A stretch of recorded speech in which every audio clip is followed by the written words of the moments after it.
Bismillahirrahmanirrahim. Assalamualaikum warahmatullahi wabarakatuh. Dan salam sejahtera untuk kita semua. Alhamdulillah, puji syukur kehadirat Allah Subhanahu wa Ta'ala. Insya Allah kita diberikan nikmat kesehatan dan kesempatan untuk terus tetap berkarya memajukan pendidikan Indonesia. Perkenalkan, saya Anwar Marasabesi, salah satu dosen tetap pada program studi pendidikan guru sekolah dasar, Fakultas Keguruan dan Ilmu Pendidikan, Universitas Hairun Ternate.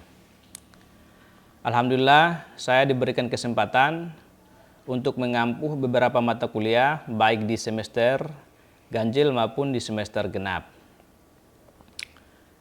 Pada kesempatan kali ini, saya sedikit memaparkan ataupun menjelaskan terkait dengan salah satu mata kuliah pokok saya yang saya ajukan ataupun memenuhi syarat untuk mengikuti Serdos ataupun sertifikasi dosen di tahun 2022. Mata kuliah tersebut adalah mata kuliah profesi kependidikan. Di pertemuan perdana saya melakukan kesepakatan antara mahasiswa terkait dengan perkuliahan selama 16 kali pertemuan.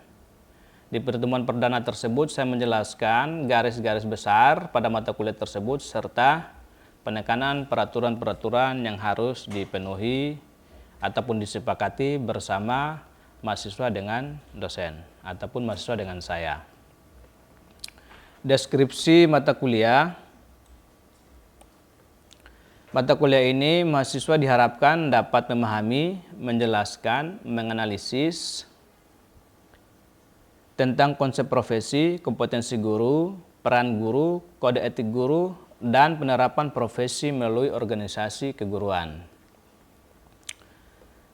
Capaian pembelajaran pada mata kuliah ini ataupun CPMK pada mata kuliah profesi kependidikan. Yang pertama, mahasiswa dapat menjelaskan apa itu profesi guru. Yang kedua, mahasiswa mampu menganalisis masalah-masalah yang terjadi saat proses belajar mengajar.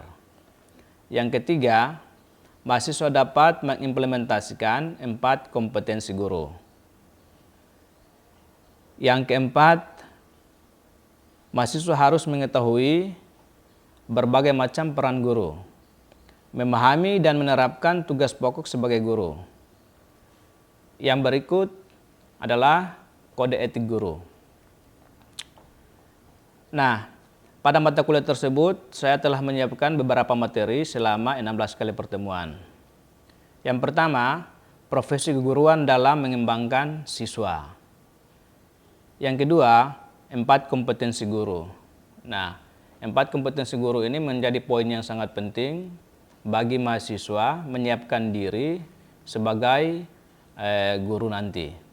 Jadi 4 kompetensi guru ini yang pertama meliputi kompetensi pedagogik, kompetensi profesional, kompetensi sosial, dan kompetensi kepribadian.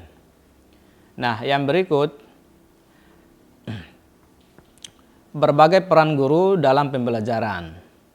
Materi berikut peran guru dalam bimbingan dan konseling serta pengelolaan stres dalam pekerjaan.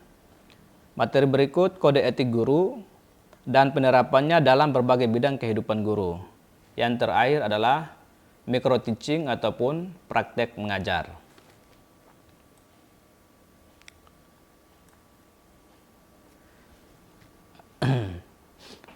Pada mata kuliah ini saya gunakan ada 2 metode pembelajaran. Yang pertama yaitu metode small group discussion. Nah, small group discussion adalah proses pembelajaran dengan melakukan diskusi kelompok kecil. Tujuannya agar mahasiswa memiliki keterampilan memecahkan masalah terkait dengan materi pokok, ya, dan persoalan yang dihadapi dalam kehidupan pembelajaran di sekolah. Nah, metode berikut adalah metode discovery learning. Discovery learning adalah proses untuk memahami suatu konsep dari materi secara aktif dan mandiri, untuk kemudian diperoleh suatu kesimpulan. Pada metode ini, dosen tidak secara aktif menjelaskan materi pada mahasiswa, namun dosen memberikan pertanyaan yang ada hubungannya dengan materi. Nah, yang berikut adalah bentuk perkuliahan. Jadi bentuk perkuliahan di sini ada dua bentuk perkuliahan. Yang pertama perkuliahan luring. Ya, perkuliahan luring ini perkuliahan yang saya laksanakan secara langsung bertatap muka dengan mahasiswa di ruang kelas. Nah, bentuk perkuliahan yang berikut adalah daring. Nah, daring di sini saya gunakan aplikasi virtual class. Aplikasi virtual class milik Universitas Hairun Ternate. Di aplikasi tersebut sudah terintegrasi dengan Zoom Meeting serta GM. Nah, dalam perkuliahan bukan hanya aplikasi itu saja, tapi ada aplikasi WhatsApp dan email. WhatsApp di sini saya gunakan sebagai komunikasi antara dosen dengan mahasiswa. Lalu email saya gunakan sebagai wadah untuk pengumpulan tugas-tugas mahasiswa. Nah, berikut adalah sistem penilaian dalam perkuliahan. Sistem penilaian dalam perkuliahan ada 4 kriteria. Yang pertama adalah kehadiran. Jadi kehadiran di sini mahasiswa harus mencapai 15%. Yang kedua, 20% untuk tugas.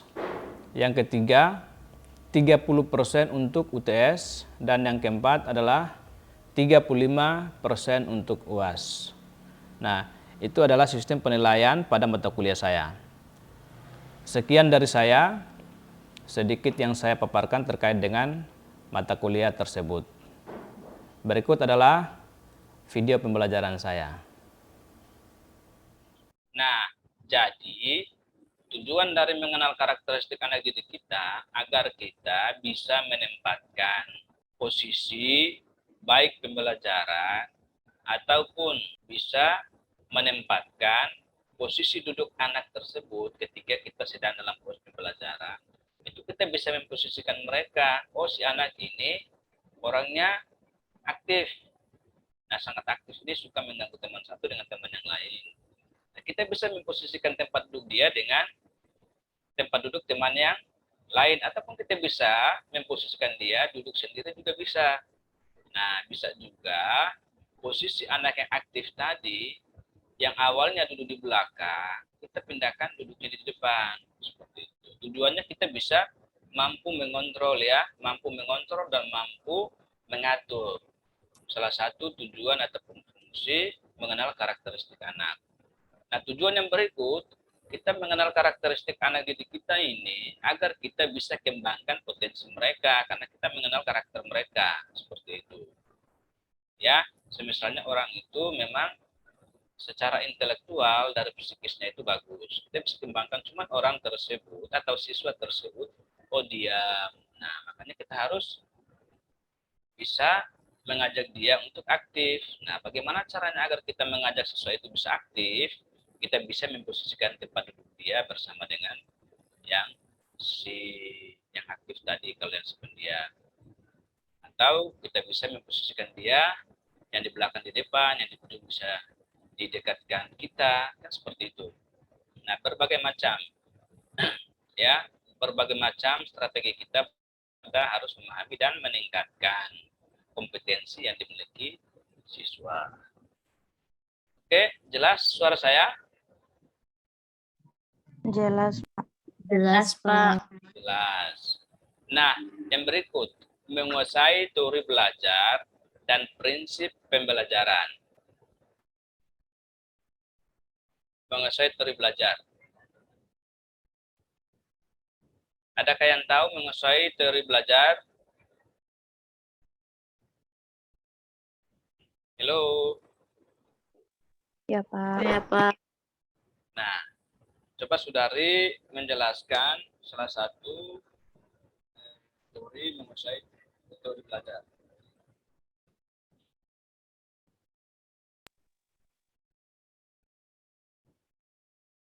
Halo, Siti Marwa, coba, atau siapa? Ya, Pak. Silakan. Ya, Pak. Untuk menguasai teori belajar dan prinsip-prinsip. Ini siapa namanya? Kenapa, Pak? Siapa namanya? Siti Marwa, Pak. Oh, Siti Marwa. Silakan Siti Marwa. Ya, Pak, untuk menguasai teori belajar dan prinsip-prinsip pembelajaran yang mendidik memang sangat diperlukan oleh seorang guru. Karena penguasaan teori belajar itu salah satunya guru menguasai teori belajar konstruktivisme ataupun teori belajar behavioristik, humanistik, dan lain sebagainya. Nah, hal ini bertujuan agar teori belajar yang dipelajari oleh seorang guru itu mampu diterapkan kepada peserta didik, sehingga pembelajaran itu dapat berjalan sesuai dengan rencana yang telah disusun oleh guru itu sendiri, Pak. Baik. Ada lagi yang lain? Siapa lagi? Nah, siapa tadi namanya? Siti Marwa, Pak. Marwa. Jadi ada 4 teori belajar. Nah, yang tadi disebutkan oleh Siti Marwa tadi itu teori ya heuristik ya. Coba yang teori heuristik itu bagaimana?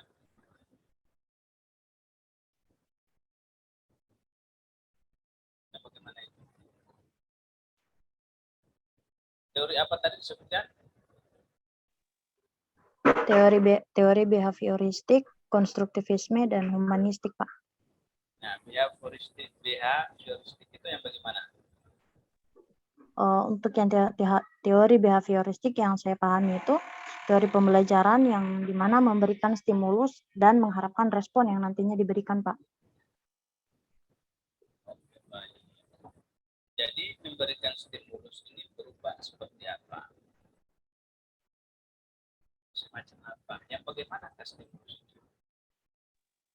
Iya, Pak. Untuk pemberian stimulus itu seperti guru memberikan pertanyaan terkait dengan materi yang telah disampaikan. Nah, ketika ada jawaban yang diberikan oleh peserta didik, maka itu jawaban merupakan suatu respon yang dihasilkan dari stimulus tadi, Pak, atau pertanyaan tadi, Pak. Baik. Adakah stimulus yang berbentuk lain selain memberikan pertanyaan? Ada yang lain? Sudah benar yang disampaikan tadi. Stimulus ini kan bukan hanya saja pada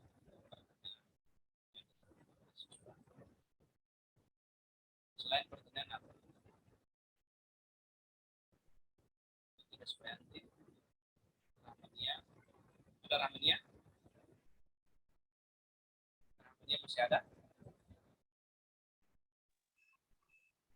Nah, jadi teori dia heuristik ini itu yang disampaikan tadi dia berupa memberikan stimulus semacam apakah itu stimulus itu bisa berupa seorang guru memberikan pembelajaran. Nanti ketika ada penjelasan penyampaian pembelajaran guru terhadap siswa, nanti di sana ada respon. Nah, respon ini berupa apa? Nah, respon ini berupa oh, yang tadi mereka peserta. Sehingga ada pengetahuan yang terjadi berdasarkan pengetahuan sebelumnya. Jadi, kenapa kita dianjurkan harus menguasai ya teori belajar dan karena nanti di sana kita sebagai guru harus menggunakan teori-teori pada suatu pembelajaran. Itu nah, bisa juga menggunakan teori belajar tahu humanistik ataupun teori lainnya. Nah, jadi kita dianjurkan memang harus banyak belajar dan teori belajar tidak selamanya suatu teori itu menerapkan atau kita gunakan suatu teori itu untuk semua jenis pembelajaran tidak semua karena di setiap teori itu ada kelemahan dan kelebihan dan tidak semua teori itu cocok dengan pembelajaran ya. Halo, masih mendengarkan penjelasan saya? Mohon maaf Pak, suaranya sedikit kecil Pak. Tidak begitu jelas. Oke. Sekarang gimana, jelas? Jelas Pak. Oke. Ya, yang berikut pengembangan kurikulum. Halo, suara saya masih jelas? Iya Pak. Iya, Pak. Oke. Yang berikut kegiatan pembelajaran yang mendidik. Nah, pengembangan kurikulum ini seperti apa?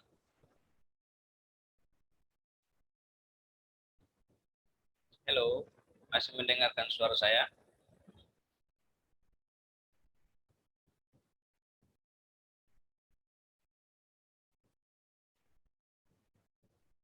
Halo? Iya Pak. Ya, jadi saudara-saudara ini tempat tinggalnya berbeda-beda ya? Iya Pak. Iya, Tidak Pak. tidak berada dalam satu kecamatan. Adakah ya satu kecamatan? Tidak Ada dalam ada. satu kecamatan. Bahkan ada dalam satu rumah. Ada. Ada enggak? Berarti terpisah semua ya? Terpisah Iya atau Pak. ya terpisah? Iya Pak.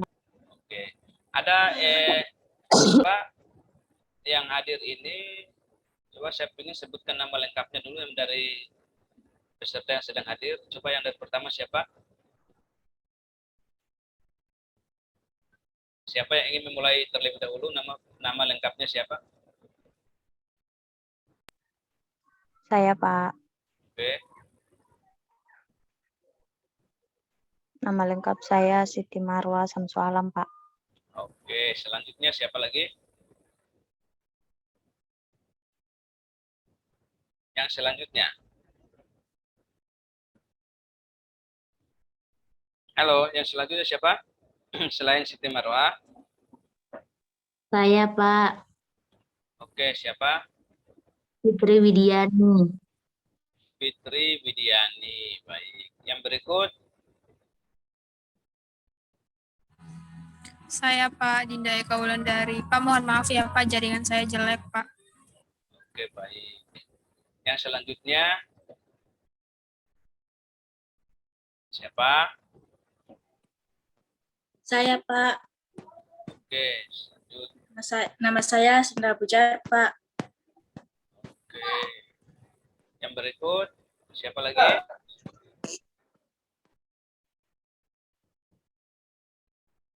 Yang berikut siapa? Atau sudah selesai pesertanya? Kita jumlah pesertanya berapa sih? Yang sementara hadir ini 6 orang aja ya. Siapa yang belum menyebutkan namanya? Saya Pak, Silakan. nama saya Yunin Jiwahid. Oke, baik, Kak Yunim Wahid. Masih ada lagi yang belum menyampaikan atau memperkenalkan nama? Sepertinya sudah semua ya. Iya, Pak. Nah, Iya, Pak. saya hanya pengen mengecek kembali apakah peserta yang hadir ini ada di tempat atau tidak. Ada di depan mengikuti pembelajaran atau tidak. Jangan sampai saya ngomong sampai selesai ternyata pesertanya nggak ada. Seperti itu. Oke, baik, kita lanjut ya. Nah, jadi siapa yang tahu tadi apa yang saya sampaikan? Oke, kita lanjut pada kegiatan pembelajaran yang mendidik. Kita lanjut pada memahami dan mengembangkan potensi komunikasi dengan peserta didik, penilaian, dan evaluasi. Nah, di antara sini, siapa yang ingin, oh tadi siapa namanya? Fitri. Ada Fitri ya? Fitri, siapa tadi ya? Fitri Widiani, Pak. Fitri Widiani. Coba Fitri Widiani yang menurut saudari ketahui pengembangan kurikulum itu seperti apa sih? Yang dimaksudkan pengembangan kurikulum itu apa yang perlu kita kembangkan? Silakan. Jadi kalau menurut saya mengenai pengembangan kurikulum itu berarti tentang proses perencanaan atau penyusunan dari kurikulum oleh pengembang kurikulum dalam kegiatan yang dilakukan agar mendapatkan hasil yang lebih baik begitu. Oh, begitu. Ya, menarik ya. Jadi seperti apa? Contohnya bagaimana seperti sudah dijelaskan itu. Misalkan seperti apa yang dikembangkan tadi? Seperti RPP yang telah dibuat oleh seorang guru, kemudian dikembangkan dengan adanya kurikulum itu. Ya. Selain itu RPP, apa perlu dikembangkan? Kalau semacam kita berada di sekolah nih, kan ada kurikulumnya di sekolah, kan ada kurikulum pembelajaran yang digunakan di sekolah itu kan ada kurikulum ke-13, ada juga kurikulum KTSP. Untuk di masa kita, di abad 21 ini, kita gunakan dan kembangkan dua kurikulum, yaitu kurikulum KTSP. Kurikulum KTSP ini kan muncul di tahun ke-6. Yang KTSP itu apa? Apa itu kepanjangan KTSP? Kurikulum tingkat satuan pendidikan. Nah, lalu ada kurikulum apa namanya selain kurikulum KTSP? Kurikulum K13 disingkat menjadi Kurtilas. Kurikulum 13. Kurikulum 13 ini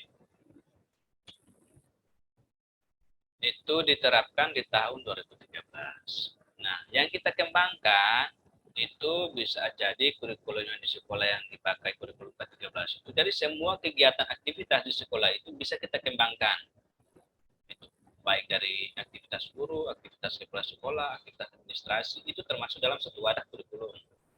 Kurikulum spesifikasi dalam suatu proses pembelajaran adalah perangkat pembelajaran yang seperti disampaikan tadi, bisa kita kembangkan perangkat pembelajaran kita itu.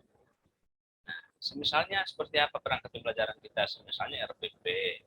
Yang dikembangkan di sana apa sih RPP itu? Bisa materinya. Lalu apanya lagi? Langkah-langkah, Model Pak. pembelajarannya, Pak. Model-model pembelajarannya. Nah, model-model pembelajaran ini contohnya salah satu model. Lalu apa yang kita kembangkan? Dan itu termasuk bagian dari kurikulum. Contoh, salah satu model pembelajaran yang kita ingin kembangkan.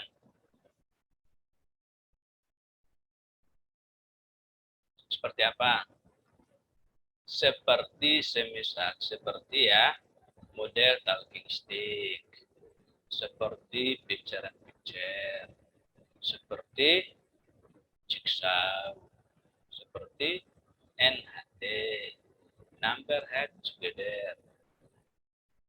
Terus apalagi model seperti role playing. Nah, kita katakan salah satu model yang perlu kita kembangkan, misalnya model pembelajaran jigsaw, misalnya di sana ada 7 sintaks atau 7 langkah, ya.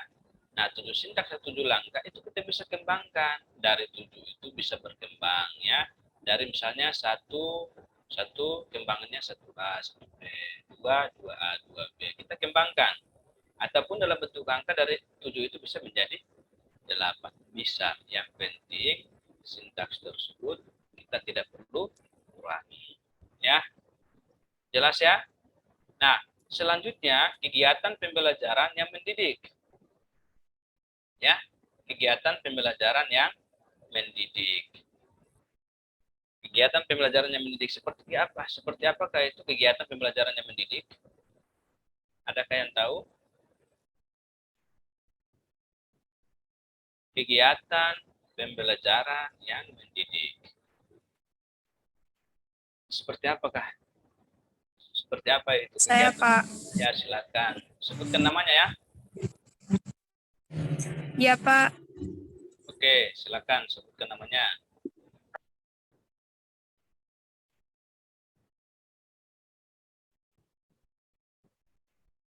Ya, oke, kita lanjut ya. Nama saya Dinda Eka Wulandari. Jadi di sini saya akan memberikan penjelasan sedikit tentang kegiatan pembelajaran yang mendidik. Jadi menurut saya kegiatan pembelajaran yang mendidik itu adalah satu kegiatan yang dilakukan atau diberikan kepada siswa dari guru atau belajar bersama, di mana yang diberikan itu dapat mendidik. Artinya yaitu dapat memberikan pengalaman belajar yang berarti bagi siswa. Seperti itu, Pak. Oke, baik. Ya, mantap ya, menarik. Contohnya seperti apa? Seperti apa itu, Dinda? Misalnya Iya, kegiatan. Pak. Salah satu contohnya adalah misalnya seorang guru memberikan pembelajaran yang mendidik itu, misalnya seorang guru mengajak siswanya untuk melakukan eksperimen. Selain eksperimen itu atau kegiatan mencoba dapat menarik siswa, kemudian kegiatan tersebut juga dapat mendidik siswa. Misalnya eksperimen membuat kecambah misalnya, seperti itu, Pak.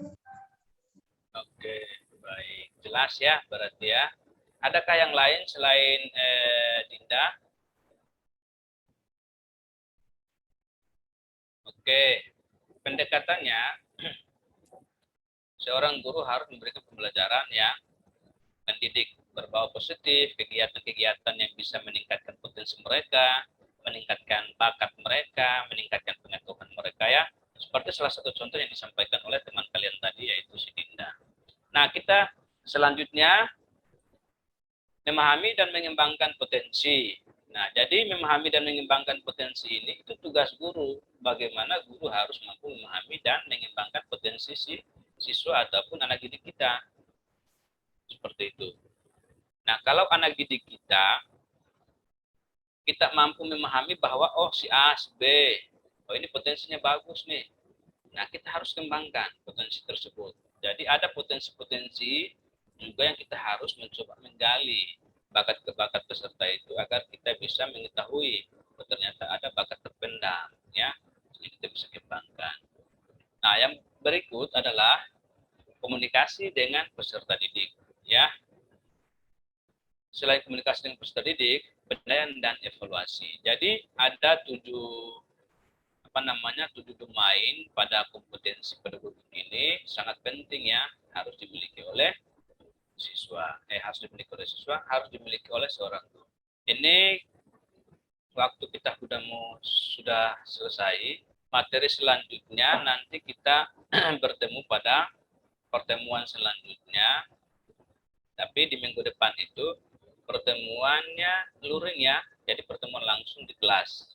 Nanti di sana kita akan bentuk kelompok, jadi kelompok-kelompok kecil terdiri dari 4-5 orang. Di sana nanti kita akan diskusikan terkait dengan model-model pembelajaran. Setelah Anda bahas itu model-model pembelajaran, nanti kita akan berikan kesempatan berdasarkan kesepakatan kita nanti di pertemuan selanjutnya untuk melakukan pertemuan ya. Jadi sebelum kita mengakhiri pertemuan ini, adakah yang ingin menyampaikan atau bertanya? Silakan. Kalau tidak ada, saya rasa cukup dan jelas. Semoga apa yang Pak sampaikan itu bisa bermanfaat dan kita akan berjumpa kembali di pertemuan selanjutnya. Jadi ini saya stopkan dulu slide-nya ya. Sebenarnya masih ada materi selanjutnya sih yang kita perlu bahas, masih ada kompetensi selanjutnya. Setelah kompetensi pedagogik ada kompetensi profesional. Oke, baik ya. Cukup sekian dari saya. Sampai jumpa di pertemuan selanjutnya. Saya tutup mengakhiri dengan wassalamualaikum warahmatullahi wabarakatuh. Waalaikumsalam Waalaikumsalam warahmatullahi wabarakatuh.